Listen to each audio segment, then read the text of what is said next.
What do you know about the history of ketones dating back to when did we even discover that our bodies were making ketones? Ever since humans were around, ever since animals existed, ketones existed. If you think of our hunter-gatherer past, the hunting was not always good, and the gathering was not always good, and these people would go into ketosis. And then they would kill an animal, perhaps. And there was no refrigeration, so the little group ate the whole thing. And that would probably knock them out of ketosis. Now, this was known for a long time, but the mechanism wasn't known. But they knew that starvation worked. And that was because, of course, that starvation was elevating the ketones. Probably, most likely, acetoacetate was the ketone having that function. And around 1921, it was discovered that if someone ate an extremely high-fat diet, like 80 to 90% of the calories is fat, and greatly reduced the carbohydrate, that would mimic starvation. And they discovered shortly after that it was actually an elevation of ketones that was a big factor in this. In the late 1920s, Johns Hopkins University developed a ketogenic diet. There was one researcher who noticed when he took a vigorous walk in the morning, for some reason he started measuring ketones in his urine. They started calling it post-exercise ketosis, and there were a lot of studies in the 1930s of that.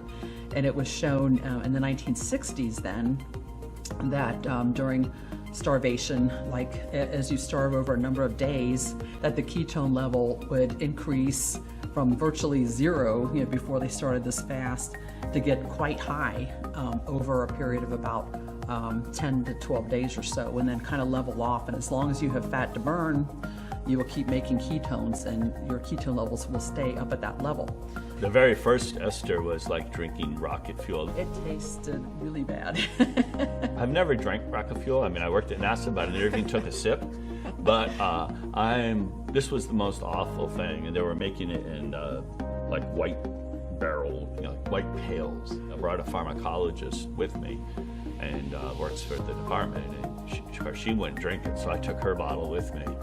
I said, wow, this seems like rocket fuel, I'm taking it. So we're just starting our research now. So we're just starting research and looking at the impact of exogenous ketones on things like breathing low levels of oxygen and the performance deficits that happen in that setting.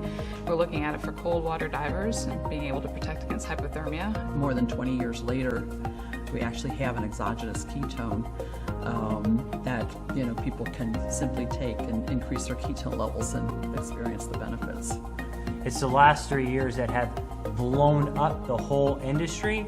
Now a bunch of young scientists are studying it. Research is doubling, tripling, quadrupling.